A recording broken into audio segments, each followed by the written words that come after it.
Okay, welcome back to my top 15 albums of 2017. I've already done 15 through to 6.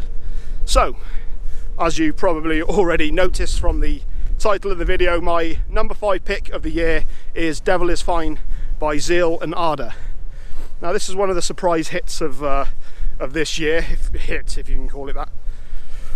In that quite a unique style of, quite a unique blend of influences on this album.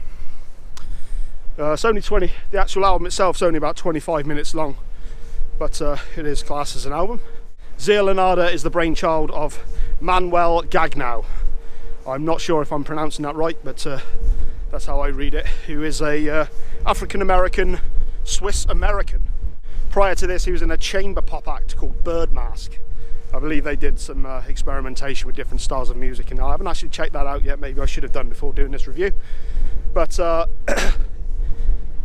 he was on 4chan, the fantastic forum for intellectuals everywhere, and he basically put out a message asking fans or members of this particular forum to give him ideas for different styles that he could use in a new project that he was working on, as he was becoming a little more, I think by his own admission, he was saying he'd hit a cul-de-sac with his creativity for his then band. He wanted inspiration and go off in different directions. And being the wonderful sight that it is, somebody suggested black metal, and the other suggested slave music. Now,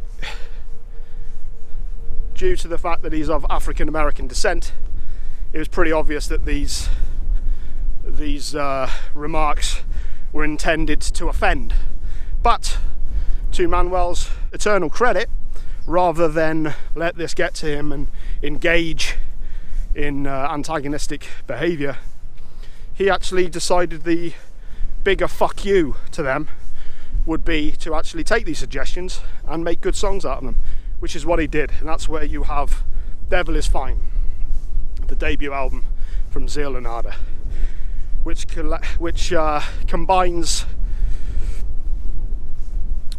blues, slave music, chain gang vocals with black metal riffs, as well as other things. There's also elements of rockabilly, jazz, electronica, a lot of ambient and keyboard music in here. Very good album. So let's get into some of the songs. Starting off with the title track itself, Devil Is Fine. This was actually released at the end of last year. There's a video for this, which I'll leave a link for in the description. Starts out with the chain gang type chant, along with the actual chains itself contributing to the rhythm of the track, done very well.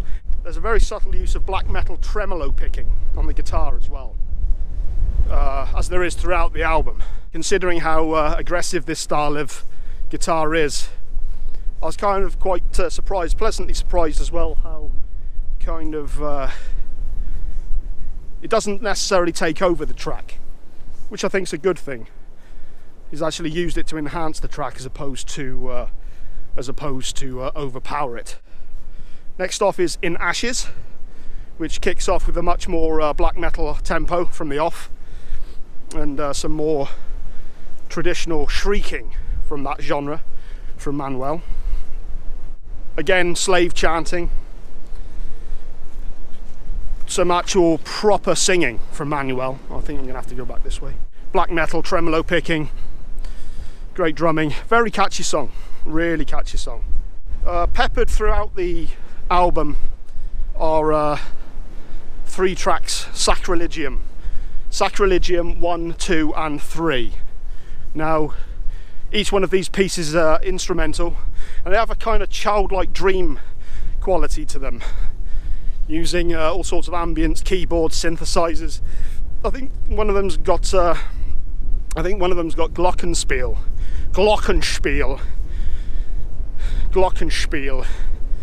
in the instruments, and it works really, really well. like I said, they kind of got a dreamlike, childish quality to them, which breaks up the album a little, and I think it works really well. Come On Down.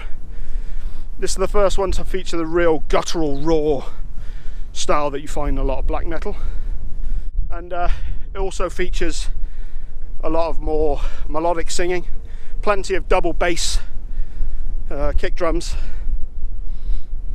Good song. Children's Summon. This is an interesting one. Starts once again with the slave chants. A lot more progressive. This song has some interesting arpeggios later on with the guitars. Even has a glockenspiel again. I think it's a glockenspiel. Enough with the glockenspiel. And also introduce some Gregorian style chanting.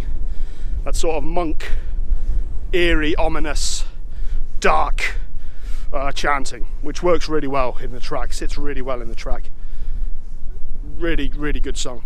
Next up is standout track for me, Blood in the River. Now at first listen it might sound like a lot of the singing is kind of more of your Christian religious type praise to God type of lyrics, but actually the lyrics are very dark and kind of fit more in with the black metal theme than they do with any kind of, you know, Christian or religious themes. For example, in this track, Blood in the River, you have a riverbed will run red with the blood of the saints and the blood of the holy. So yeah, these are certainly not lyrics that are painting a lovely picture. It's worth mentioning as well that on paper these styles of music, black metal and Negro spirituals as they are called, on paper they shouldn't work. In a lot of slave music and blues music especially, the devil shows up quite frequently. Of course there's the infamous story of Robert Johnson selling his soul to the devil at the crossroads. So it's almost like the black metal elements in this album, they play the character of the devil or the evil side of things, and due to the way they are utilised in the tracks, it's very effective. It works really well. Yeah, and the final real track other than Sacrilegium 3, which again is an instrumental, is What Is a Killer Like You Gonna Do Here. This has got much more of a jazz style to it, stand-up bass and some kind of rockabilly type riffing, and it works really well. Really like this track. So that is my number 5 album of 2017. Real blend of styles, very unique. Never heard anything done like this before.